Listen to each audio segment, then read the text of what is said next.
Hello, hello. Here we are coming to you again, and we are the Paranormal World Show under the umbrella of Broadcast Team Alpha. And we're going to have some fun tonight because this is going to be very special. I got a very, very old friend. Not that he's old, but he's an old friend. So, so I've known him for years and years, and we gotten to know each other very well. We have done some projects together, and we created a video documentary together, and we're having fun. Anyway, I have Robert Miles with us. He's returning to actually to Broadcast Team Alpha, which is kind of is here, and we are going to talk about an incredible experience that he had. He had an extraterrestrial experience where he was taken to another planet in this solar system, and we're going to talk about that. So don't go anywhere because this is going to get good. And we are going out on 40 different platforms, 44 actually. And if you are watching on YouTube right now, that's the place to be because we are also monitoring the chat room.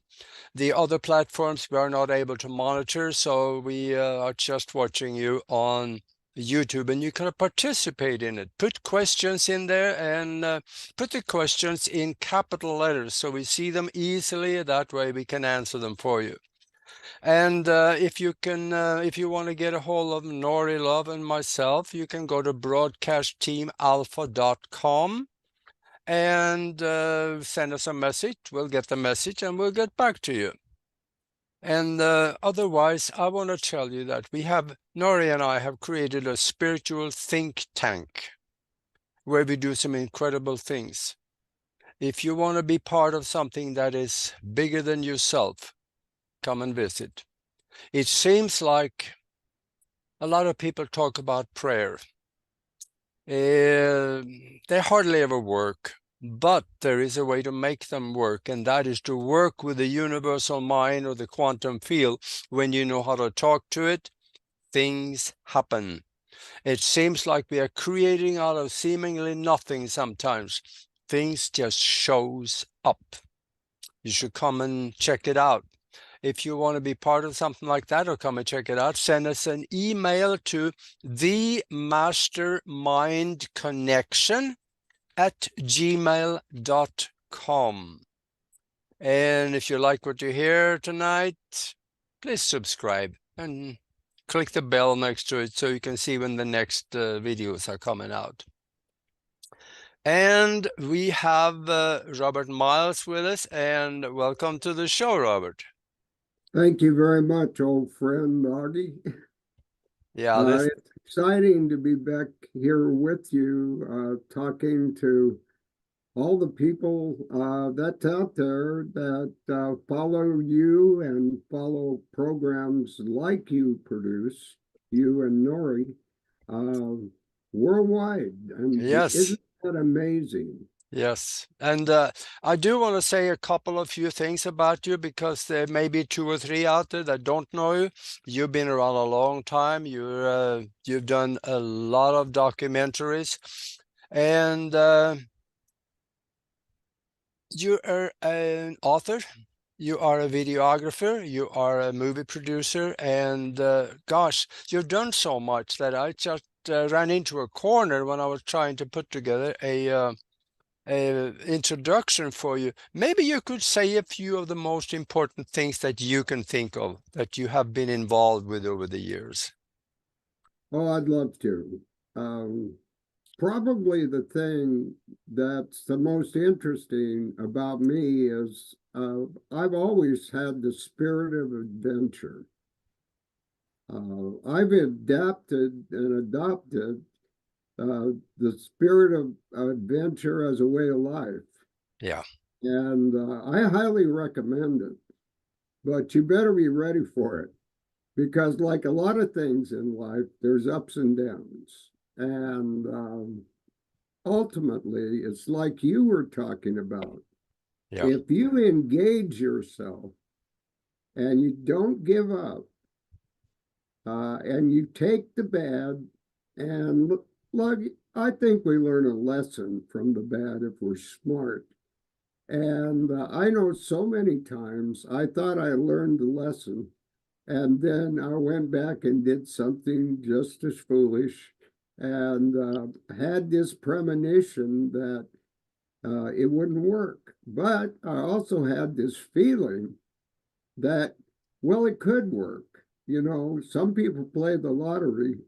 I, I don't think your odds are very good, but I Yeah. sometimes buy a ticket. So the spirit of adventure took me as a young boy into the mountains and the woods of Eastern Oregon with my dad. He loved to hunt and fish, and he taught me so much about how a person could survive because he always respected the Indians, and he even wore moccasins. And he taught me how to shoot a bow and arrow. He taught me how to shoot a rifle. Yeah. Most kids started with a BB gun, but I started with the 22, one of my own. And he was such a good shot that I saw him shoot an acorn out of the mouth of a pine squirrel at about, 100 feet away. And he said, "Boy, look at that squirrel there. Do you see that nut?" And I said, "Yes, Dad." And he did it. And he used to shoot for Remington Rifle. And he used to win the turkey shoots, which was pretty amazing because there in Baker, Oregon, where he was a cook, and he competed against some real old timers. But Dad always believed there were better things in life, and I think I caught it from him. And I went on. I grew up like most kids, and I grew up in a time in the 60s when everybody loved to dance and everybody loved to party. And if you think back to that time, Augie, you probably remember them, but people were doing things like American Bandstand. Yeah. And I moved to Portland to go to high school. It was a big trauma because I went from a 3-room schoolhouse to 1,500 Yeah. kids. And so, big adjustment. After leaving Portland, I had a goal, and my goal was to have a Corvette. And Corvettes to me were the symbol of, well, of being at the top of the heap in I know terms I of know why Corvette. I know why you wanted the Corvette, because it gets the girls. Oh, it did. Yeah, there was one big drive-in called the TikTok, Uh, and the girls came out on roller skates. And because the Corvette I had was a convertible roadster, yeah. boy, I tell you, they'd lean over the side of the low window and hand those milkshakes in and hamburgers. And boy, we had a time. And that Corvette was designed to hold 3 people, but Mhm. I often had 4 or 5.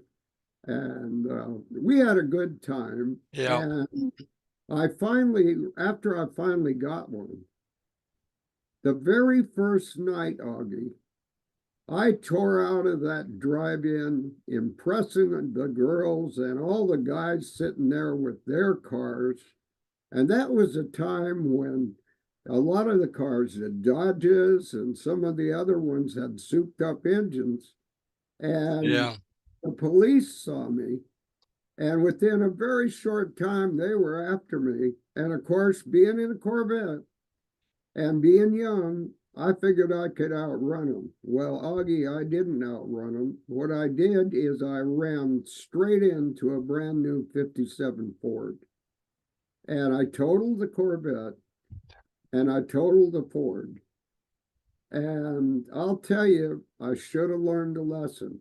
Yeah. But from that point on, Corvettes were the way of life. And I had quite a few because I started buying them from junkyards after they Yeah. had crashed. I learned how to fix them myself Yeah. and worked my way all the way up to what I call the green leader. And I didn't know it at the time. And I bought it from the young son of the guy that owned the Starfish Tuna Company, the old Charlie Tuna commercials. Hmm.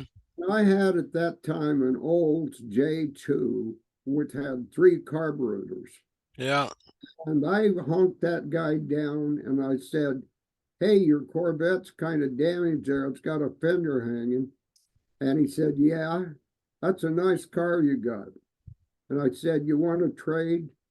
And I ended up with his Corvette and he ended up with my J2.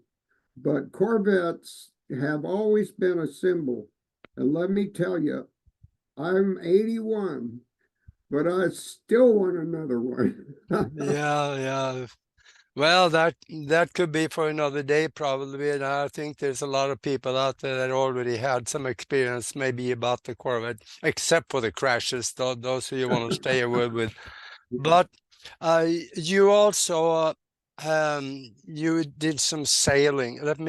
Let's spend about 20 seconds on that because we want to get to the good stuff about your trip to another planet.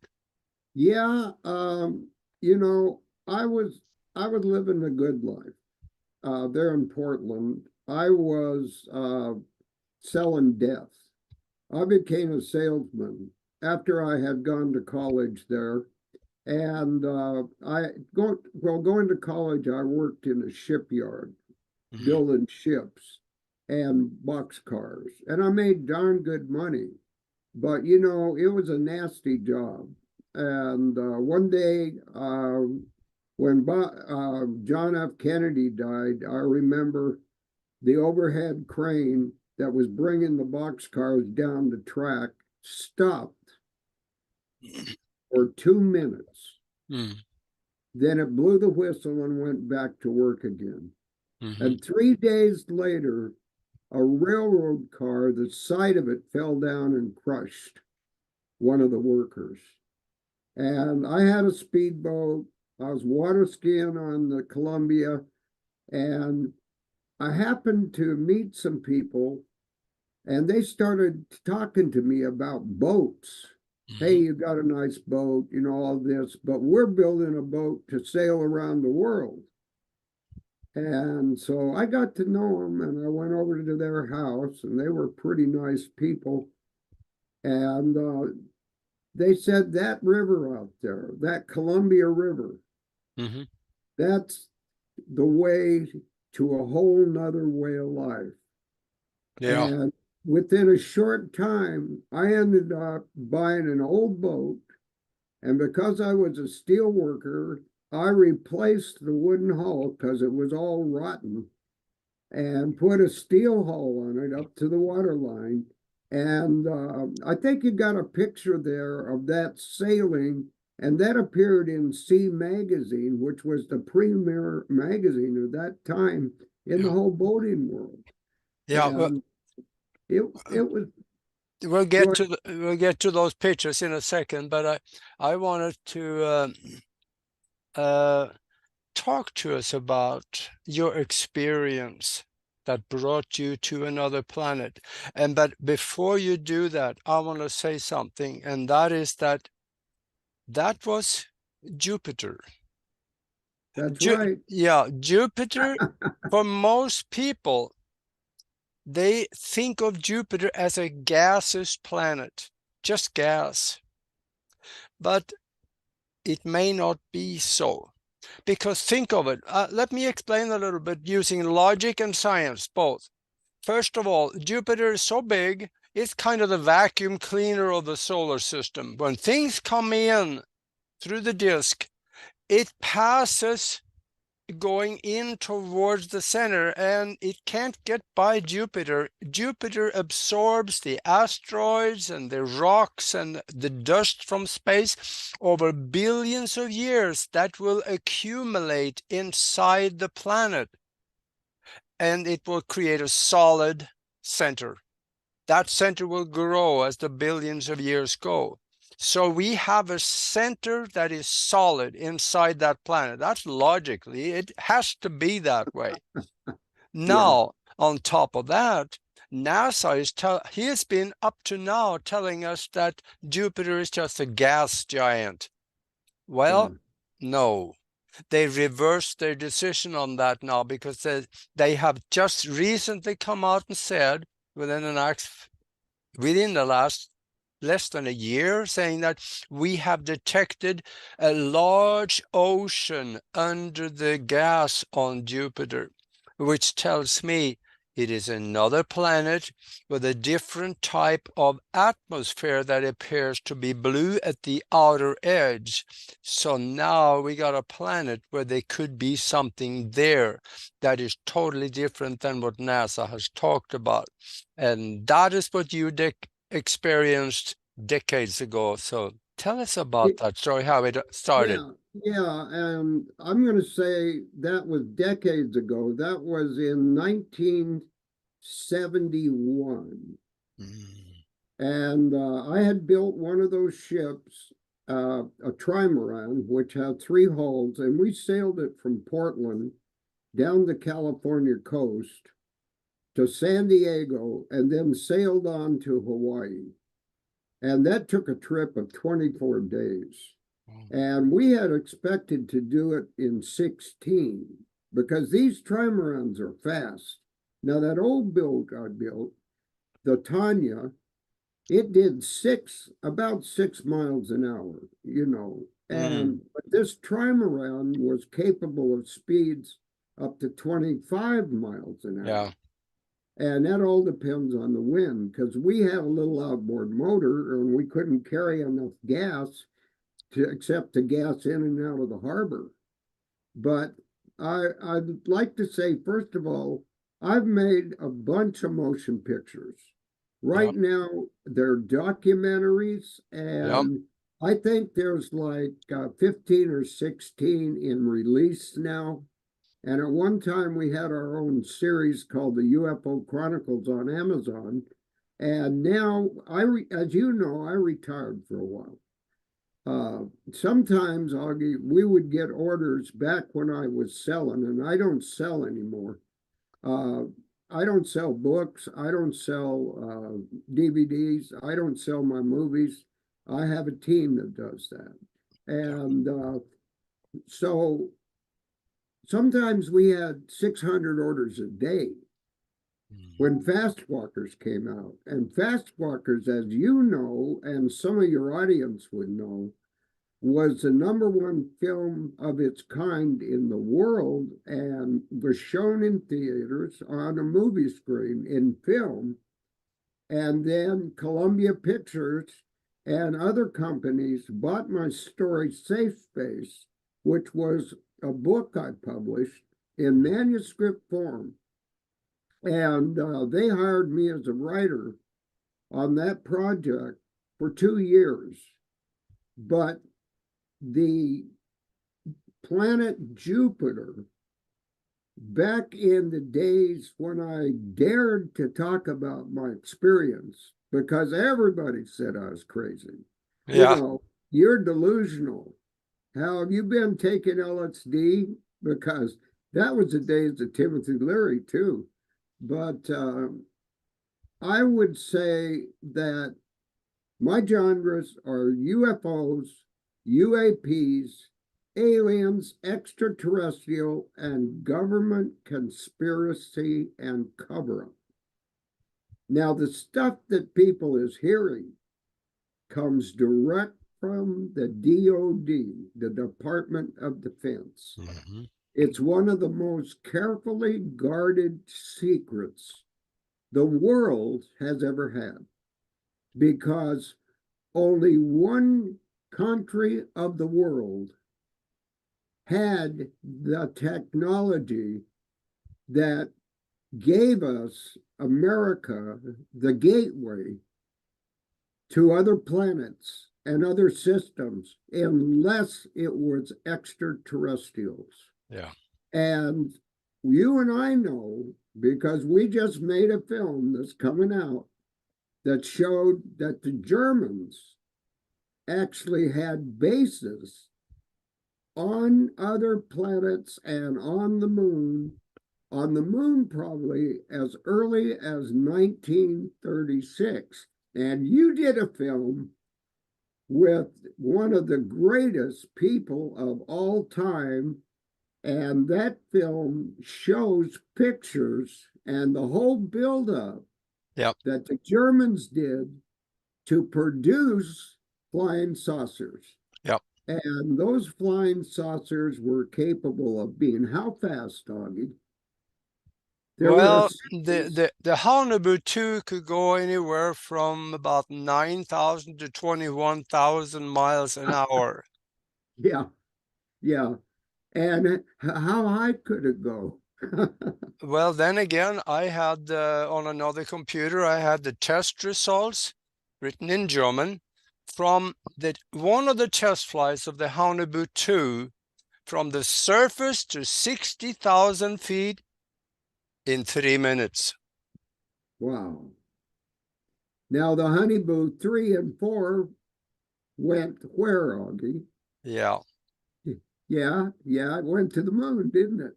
Yes, I did. And the Germans, and we show pictures, and a lot of them came from thanks to you, and they're NASA pictures of German bases on the moon by 1942. And Augie, the only question that you and I don't really know, but we're pretty sure of, is that it wasn't built by us. It was built by another advanced civilization. Yep. And the Germans, when they found it, what did they do? Yep. What And did they in fact, I just can't help it. We are talking to thousands of people, so I might as well say it. If people want to see that documentary, the video documentary that Robert and I did, go to Amazon and put in the term Agenda 21, no, Aliens and Agenda 21. Aliens and Agenda 21. Put that in a search bar and it'll come up and you can watch that video where he even show a crater on the moon where there is a swastika building in the bottom of it, and that's where the Germans have their base now. Yeah. And you know, Augie, what many people don't realize is that there's only a few media channels that the people of the United States and the allies of the United States ever get access to, because other countries like Brazil and Yeah. Peru, and you know, Paula Harris holds wonderful conferences from people from other countries. And in the old days, back when our film Fastwalkers won People's Choice Awards, and I think you got a picture of me standing there with Yeah. a couple of trophies. And we were so pleased. You know, I had three other partners. I had my son, Anthony Miles, who directed it, Mm-hmm. and I wrote it and filmed a lot of it. And then I also had another partner by the name of Stoyan, who was a MiG 25 pilot in Bulgaria, and another partner by the name of Bruce Jessup, who lived in Germany. And he heard me on the Art Bell show. And in those days, I didn't talk about this to very many people, but Mm-hmm. Art Bell got a hold of me and he said, "Look, I want you to come on my show." And I said, "Okay." So I went on his show, and for 3.5 hours, I told my story.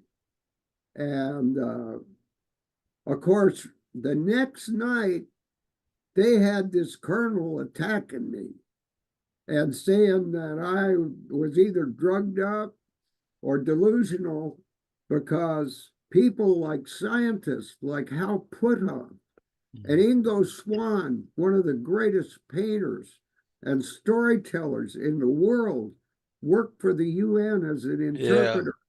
I mean, he did paintings of the aft ship's view from the constellation Sagittarius, and I stayed with him overlooking Central Park in New York, and he said, I was there. Yeah. I was on that starship and standing at the aft, and I was looking through the most enormous. Those are big ships, Aage. Yeah. You got a picture of the Titha. That's a gold color one you're going to show later. Yeah, I'll And show you. do you know that the Titha is over 5,000 feet long? Yeah. It's a Federation warship. It's got 5,000 warrior robots in, well, suspended. I don't Yeah. know if it's called suspended animation with a robot or not, because Yeah. they're pretty advanced. Yeah. Nothing compared to what we got when we talk about Yeah. robots. Tell us a little more about being on the ship or going there or being there. Oh, okay, Yeah, sure. I I'm want to sorry. hear about that. I get excited. I Yeah, mean, I know right. you do. Okay. Well, first of all, I told you that I built a boat in Portland, Oregon with a great partner, Mike Sones, and we sailed that boat to Hawaii. And we lived in Hawaii for about 2.5 years. And he and I's goal, I mean, if you can imagine building a three-hull ship, took us over 2 years. Yeah. And it was a big risk because it was lightweight. It was built like an airplane, Yeah. designed to surf, okay, like surfboard. Well, Mike and I worked as welders there on the islands, and then we cruised around because we got paid pretty good, you know. And when we had enough money, we ended up in Alawai Yacht Harbor in Honolulu. Yeah, And but that's not the ship I was thinking of. I was talking about the spaceship. oh, I'm sorry, Audley. The Yeah, just tell spaceship, us how you the got. one I was on, or the Titha, the big one. Yeah, Which but one? Which one do you want to know? Well, how the you. reason I started that story there is because that's where it happened. Okay, go ahead. I was there on my boat at Alawai Yacht Harbor, which is one of the most beautiful and luxurious yacht harbors in the world. Anyone that sails anywhere wants to sail to Hawaii. Yeah. Okay, they get there, they come up, they stay there a while, and then they go on. Now, Mike really wanted to go on, but Augie, after 2.5 years of surfing, skin diving, going to parties, uh, meeting all these people, and the Hawaiians were wonderful people back then. And I got bored. I Yeah. got completely bored. I wanted to know who I was. I certainly wasn't a partier. I mean, I was burnt out on that. So we decided to sell the boat. We discussed it for a while, and he differed with me. But because he's the kind of person he is, like he said, we took different paths. He went on to become very successful. Um, I said, well, let's sell the boat. And finally, he agreed. And we put an ad in the paper, and within 1 week, a guy came down and he says we got $12,000, which in 71 was a lot of money. I think we got 15 or 17. I can't really remember. But the morning he came to pick up the boat, I was laying in my bunk, and I always wake up early, and I had a skylight over my head. And I'd go in and make coffee about 4:30, come back to my bunk and drink my coffee, and I'd stick my head and shoulders up out of that skylight and watch a beautiful sunrise. And so I was doing that, and then I sat back down and I felt this tingling kind of energy. And at first, it just kind of tingled. And then I started to see like a little glow things. And within the next couple of minutes, a beautiful woman, of course, materialized in my stateroom, standing right beside me in my walkway next to my bed. And man, it blew my mind. The energy was incredible. She radiated an aura that was just unbelievable. I mean, you meet people, I know you do, where you can see their aura, you can feel their energy. Yeah. But Aage, never in my life have I felt that kind of energy. Yeah. And she said, "It's all right, Robert. We're friends." And I said, "This can't be real." And she said, "Oh, yeah, it's real. And we want you to come and meet some more of your friends." And I said, "How do I do that?" Now, some people say, "Well, you were abducted." And I say, "No, I wasn't abducted. I went willingly." And so she said, "What you do is you close your eyes and you'll be there. And just imagine you're in New York City at LaGuardia Airport." And I said, "I can't do that." And she said, "Oh, yes, you can with my help." And the next thing I knew, I closed my eyes and boom, I was in LaGuardia Airport in New York City, and there were people walking all around.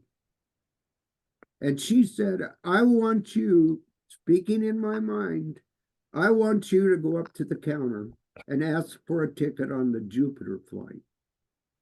Now, Aage, that blew my mind. I Yeah. mean, how crazy am I? I'm having a delusion here. And she said, "No, you're not.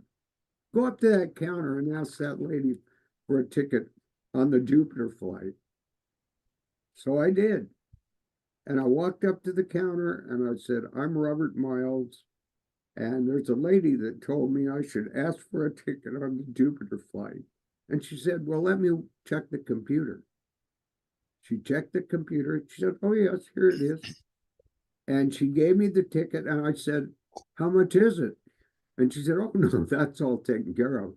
Now, go over to that set of elevators and take the third one and push the button and it'll come on open. And you'll go up to a concourse. And when you get there, get off. It'll stop there and get off. And then someone will take you to your seat on the craft." So I did. Now, when I got in the elevator, there was an old man and a younger boy. And I felt movement, but just for a moment. And then it opened up and I went out and I emerged into this beautiful, beautiful circular concourse area. And I was met there by a lady that had like a lycra blue suit, which the lady in my boat did too. But this lady had stripes running down it like a rainbow across her chest. And she escorted me in and set me down in a seat right. There were two seats, but between the two seats were some digital clocks, and they were turning at different speeds. And that was before the days of digital clocks.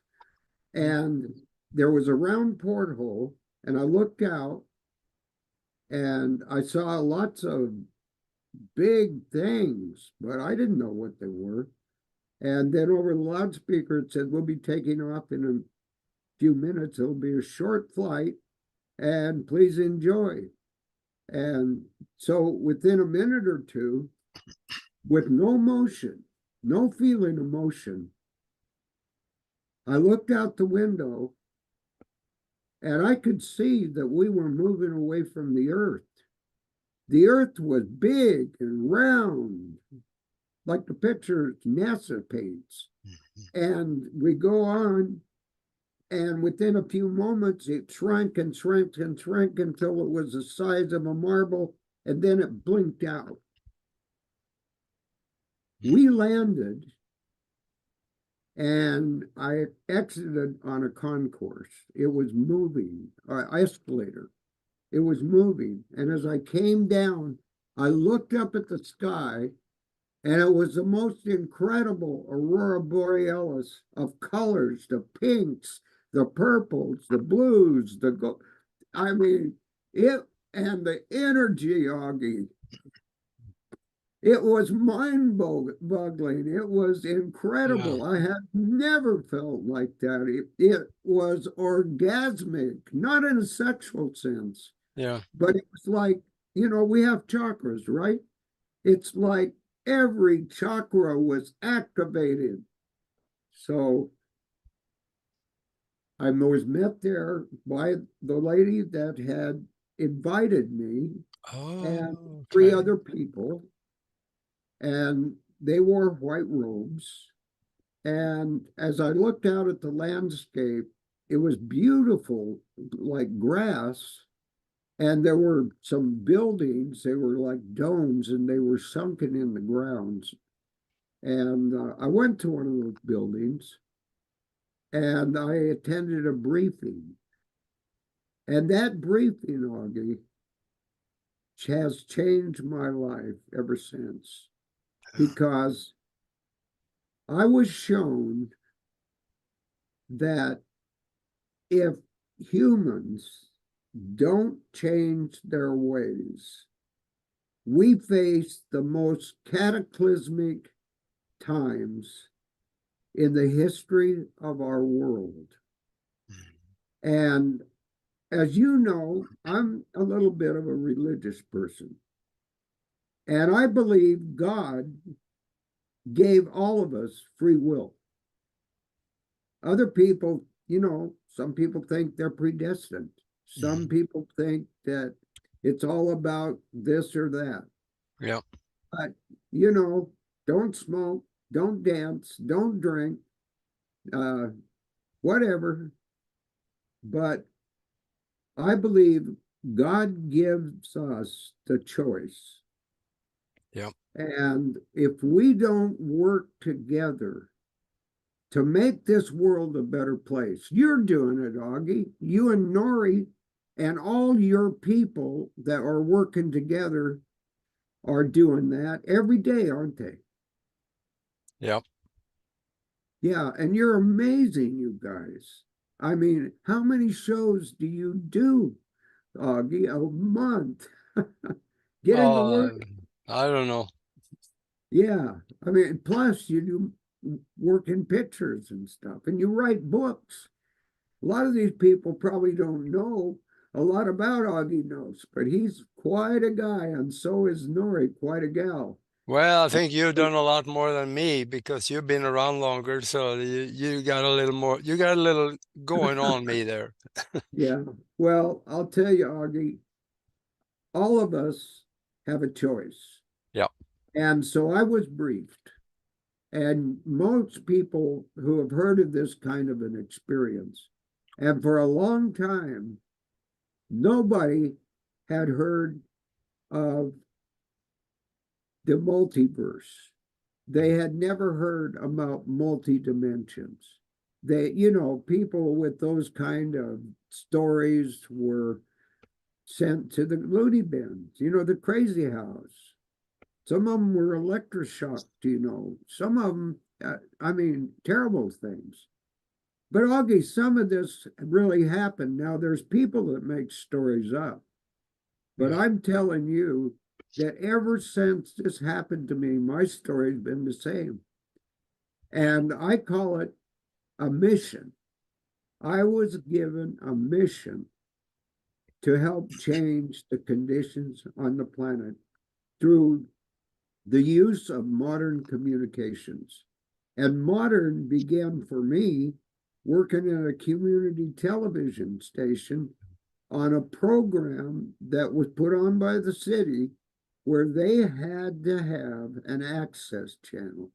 And I went in, dumb as a rock, and was able, by the time I was done, to produce a documentary that was nominated for an Emmy in San Diego.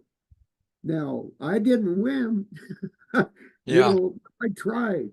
Mhm. And I think everyone that has had an experience wants to tell somebody, Yeah. but they're afraid.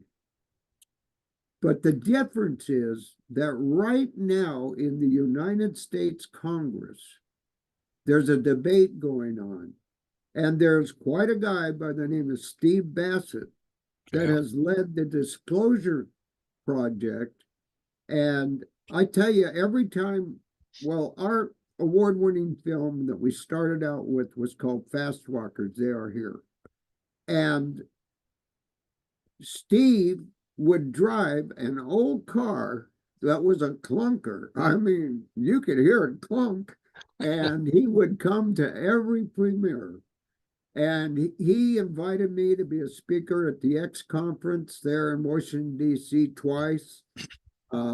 I met a lot of people, and he allowed me to film interviews of his speakers.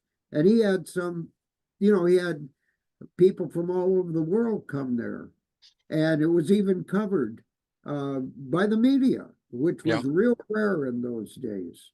But my mission is called the Safe Space Project Yeah. because my goal and my approach is that the oceans of the world, Augie, people are afraid of them.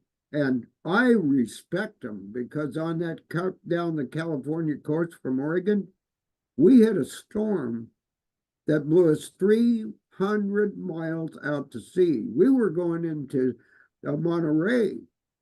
I mean, we ended up in Monterey because we missed San Francisco. We sailed past it. But people should realize that 99% of the crime and the disease is on land. Yeah. And the safest place in the world is aboard a ship. Now, what many people also don't Yeah. realize That could make is sense. that, yeah, a lot of people don't realize that the United Nations was originally established to be on a ship that would travel around the world as a symbol of people working together, that America and the United Nations cared about people. Well, I'm not so sure about that after watching a lot of the stuff that's going on for so Yeah. many years. I mean, I'm 81, and a long time ago, I believed we could all work together. But I know now that there is evil in the world. Yeah. And I think that if a person is brave enough to confront that evil and go on, and there's been a lot of people die because they spoke out. Yeah. And there's a lot of people afraid to speak out, but there's also a lot of people now that are testifying before Congress that are telling the world, and the news channels are picking it up, all because the government released some UFO footage that happened 6 or 8 years ago. Augie, there's thousands of cases. Blue Book was a sham. It's Yeah. even been admitted. The Condon Report. For anyone that's knowledgeable about this subject, they know about Blue Book. Their Graham Bethune was a pilot for President Truman on a DC 3. He came and appeared in my videos. He showed me the UFOs that everybody on the airplane Yeah. saw. You know, Augie, Admiral Byrd saw them. People everywhere have seen them, and they're being reported more and more every day, and it's hard to keep the lid on. The governor of Tennessee, and I happen to live in Tennessee at Chattanooga, uh, the governor of Tennessee is in Congress demanding disclosure. The senators from Tennessee are in Congress demanding disclosure. Senators and representatives from Georgia, from virtually every state in the United States, Yeah. disclosure. Augie, we're not crazy. There's something going on. We are being visited. I have been visited. And my project is called Project Safe Space. And you'll go ahead and put the link at the bottom of the show when you go put it up. But anyone can Google me. Just Google Robert D. Miles, filmmaker, and I'll come up. Now, there's another Robert Miles that makes the most beautiful music in the world. So if you go on IMDb, which is the International Movie Database, that's the most reputable film reporting organization in the world, you put Robert D. Miles and he'll come up. But if you put Robert D. Miles Fast Walkers or Robert D. Miles Home of Safe Space or Robert D. Miles Home of Time Stream, which is the movie company I own, and then I'll come up and it'll show pictures of, I don't know, 15, 16. But we've got a new one which came out, it's based on Fast Walkers. It's called Alien Agenda Planet Earth. Now, the one I did with you is called Alien Agenda 21. Yeah. And they're a little different. This is what I call a primer, but anyone that knows the subject will recognize these people and these interviews. And I make documentaries, and they're about the people being on camera. Yeah. Telling what happened to them. And I would say that people can reach me by going to the website and filling out a form. Now, I don't answer my telephone. I've got too many actors and actresses and that kind of thing calling. Yeah. And I do give an email, and that's rdm@safespaceproject.com. And you'll put the link there. And I try to check that email every day. But if you go to the form on my website, which is Robert D. Miles Home of Time Stream or Safe Space, there's a contact link in the bottom. It's in blue. There's a bunch of links there. And I had a real nice website built. It's got a lot of stuff on it. And there's some part of it talks about the Safe Space Project. Yeah, and some of the exciting things we're looking at doing is we're going to have a movie being filmed in Chattanooga about September 21st. And I'm starting to gather people to be interviewed. And I'm looking for a place to have a little conference, get together, where people can ask questions and talk about movie making, about life on the boats. I mean, seagoing, it's so different, Augie. Yeah. Standing a watch. Yeah. You know, it's so different. And, but it's so wonderful because when you leave land, there's serenity. Yeah. You see wild birds. You see porpoises. You're exposed to a whole nother world. So I would recommend it. Now, many people get seasick. I usually get seasick for 2 or 3 days.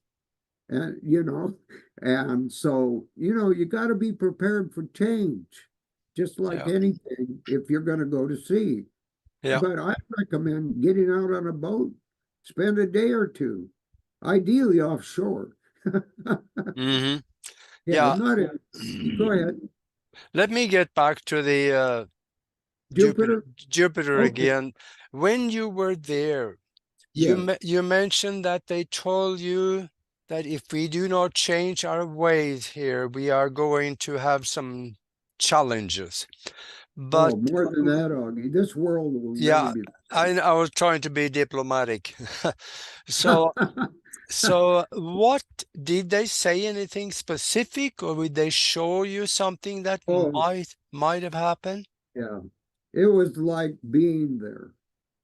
It Mm, wasn't like a movie. It was like experiencing the most horrific thing, including my daughter being torn apart mm, by the actions of the magna and the earthquakes, people everywhere dying, and the screams of humanity. I mean, we've heard story of Noah's Ark and the flood. This is so much worse than that, Augie. yeah, This is the atmosphere being wiped away. This is bombs and missiles and war and conflict leading up to the most cataclysmic event that the history of mankind has ever faced. yeah. That'll do it. That Okay. will do just fine. I think though that there's an awful good reason for us to get our chocolate together. We need to, not just because of us, but all of population of Earth, the animals, but not just Earth. It involves other planets, and I think most people that is a little bit alive, they understand that there's stuff going on the moon, on Mars, and other planets, and it Yeah. affects them also, not just us. Yeah. And I want to comment on that. Now, one of the things that's happening in the United States and also in Britain and Canada is a breakdown of the family unit. Yeah.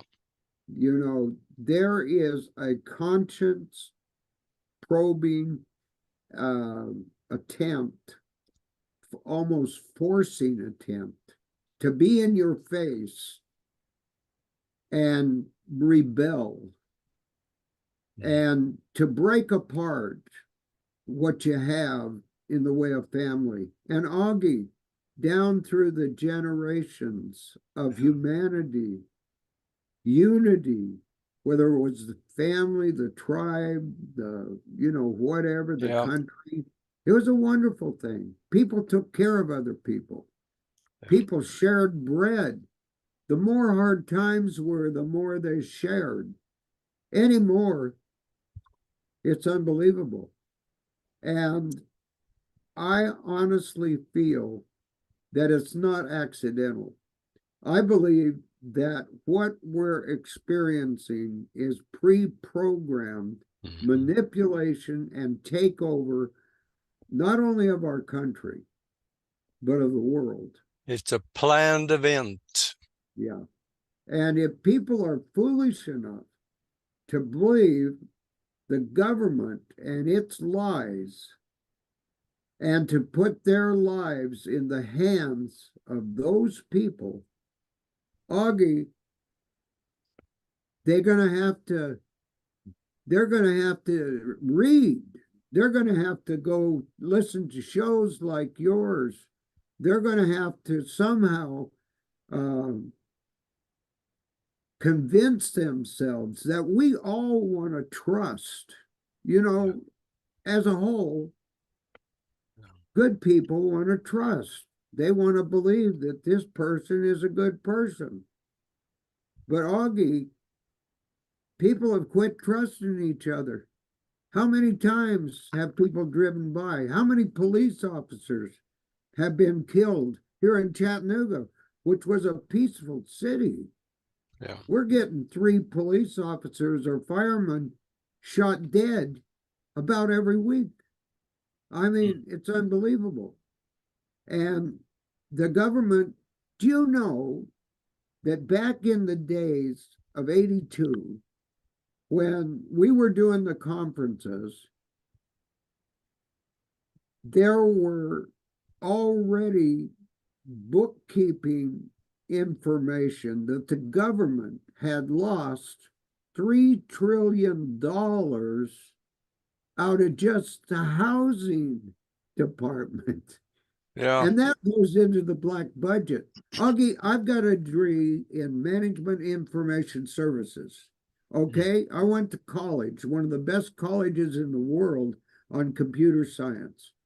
During a time when computers were big, they were called mainframes and mini mainframes, and IBM never sold when they leased them. And there was a mandate that came out to the police department and the banks that they had to be backed up. I got hired by a company that hired all of their personnel from IBM. Mm-hmm. Okay. I didn't work for IBM, but I worked for companies that had IBM computers. And my territory was from San Diego, where it borders Mexico, all the way to Santa Barbara. And I would be on the freeway starting at 4:30 in the morning to try to get over the mountains to Santa Barbara and some of those areas with 3 thermoses of coffee. Okay, because I love coffee. Anyway, so my clients were Rockwell International. They were Lockheed. They were World Vision. They were the biggest companies in the world. And the mandate, the federal mandate, was that they had to have backup. Yeah. Because the earthquake scenario at that time in California was that the San Andreas Fault was going to Yeah. have a 9-point earthquake, 90% chance immediately. Yeah. So my job was to go around and convince them. Now, those computer companies, believe me, they didn't let anybody get close to their computers, their mainframes. Yeah. And it was called the Glass Palace, because all those big computers were surrounded by glass, Mm-hmm. a glass room. Well, what you had to do is get another IBM computer, because they were identical. They ran the same programs to run their programs back and forth. So if there was an emergency, and California Edison was my client, they're big. At that time, they had about 10 million customers. Yeah. That's what program. Now, I would learn COBOL, PL1, assembler. That's what those old machines ran on. Yeah. Okay. Heard of Guess them. what program that they wanted to run if their computer went down? What thing would they want to run? Yeah. Yeah. I know they. They're. Accounts accounts receivables. They wanted to send out those bills. Yeah. Yeah.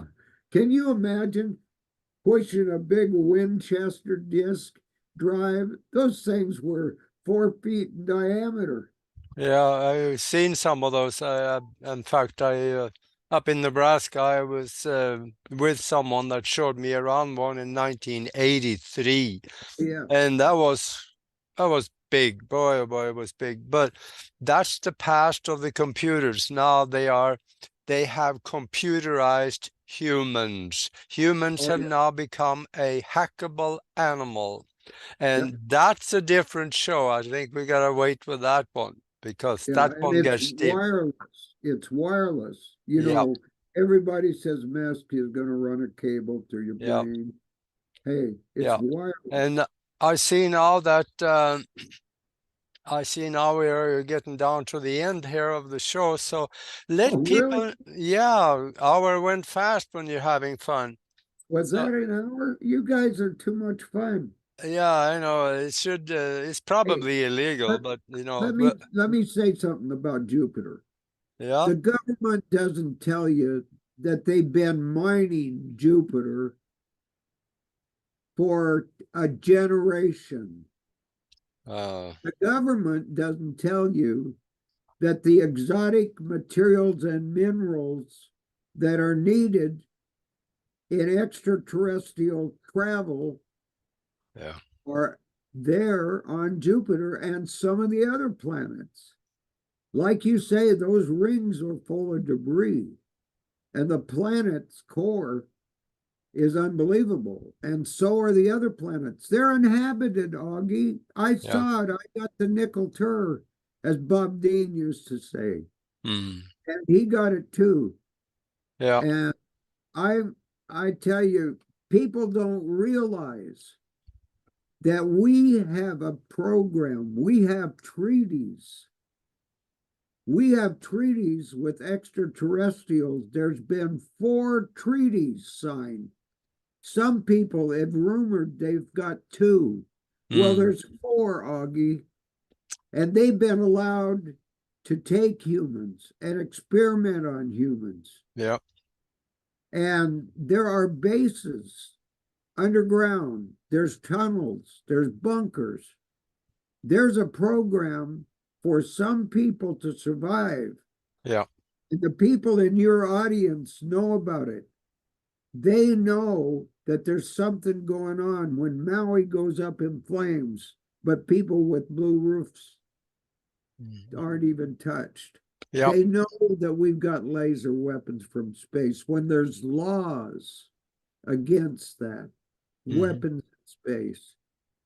Yeah, Augie, there's a lot of stuff going on that day, and we are probably told somewhere between 2 to 4% of it. That's yeah. about all. Well, there's a lot of people like to know about this subject. Do you know what the number one subject on the internet is? No? Porno.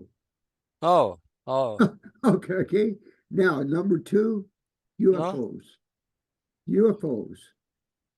Now, that's amazing, isn't Yeah, no, I believe the UFO part it? of it. Yeah, Yeah, that's, yeah. But Augie, what people don't realize is that human males are bred to be warriors. yeah. They're hunter gatherers, Augie. Mhm. Then their DNA, they are designed to protect the family and Yeah. the tribe. They're the greatest warriors there are, Augie. Mhm. We export them. We export warriors to other planets and civilizations as trainers Yeah. to train their robots, to train their people that are going to fight. Some of the science fiction shows that have been on screen are not science fiction. I know that's about like the Matrix movie. That was a documentary, Yeah, yeah. but I see now that we're running out of time. Let people know where they can get a hold of you again for those that joined us late. Oh, sure. Well, I highly recommend that they go to my website when the link will be there. But if they want to Google it, they just put in Robert D. Miles, Home of Safe Space, SAFESPACE. Now, on my email, it's R like Robert, D like Douglas, M like Miles, at safespaceproject.com. And that's SAFESPACE project, PROJECT.com. And my documentaries are documentaries of the people talking. It's not a bunch of baloney. Yep. It's people with real experiences that have done thousands of hours of research, people like yourself. Yeah. And some of it are people that have been abducted. Some Mm. of them tell a true story, some of them make it up for money.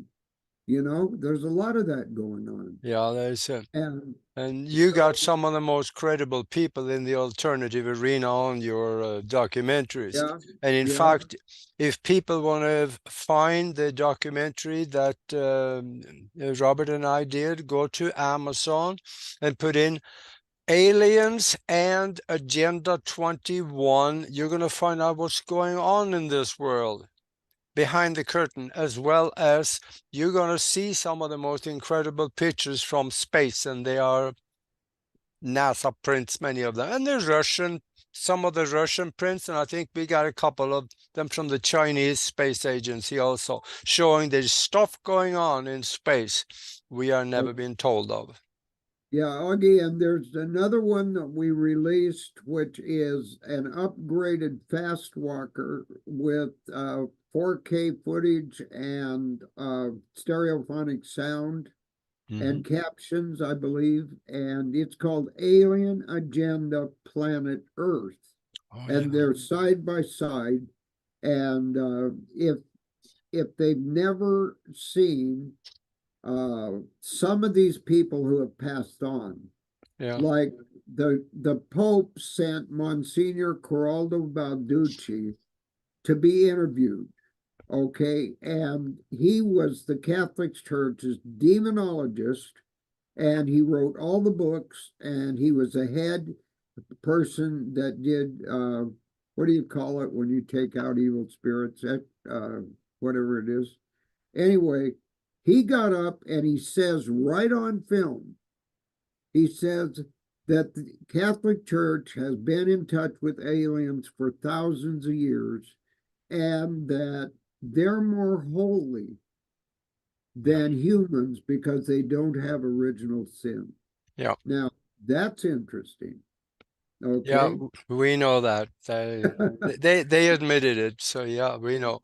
Okay, Yeah. well, we are down to the bone here at the end, so I Uh, thank you very much, Robert, be for being. sure, Yeah, be sure and tell them I don't answer my phone uh, because that's not that I'm not interested. yeah, It's that doggone it, I'm busy making movies and yeah, I'm not there a lot of the time. yeah. Yeah. Don't give out your phone because you're gonna get buried. So anyway, just thank you very much, Robert. This was wonderful, and it was interesting to hear that story again because we did a show about probably 4 years ago or so. Yeah. And Good if show. you go to Broadcast Team Alpha, go deep in the um, in the videos, then you will find us there also. Yeah, So and it's you were kind enough to have us put it on my website. yeah, So it says the Jupiter experience, and it's you and Nori. They're interviewing me, and I think I got a little emotional yeah, that time, where this time it's been more fun. yeah, Yeah. yeah, yeah. We had fun. So thank you very much. And then, Thank you. yeah, for Thank you those very of you much. out there watching, until next time, be good to each other.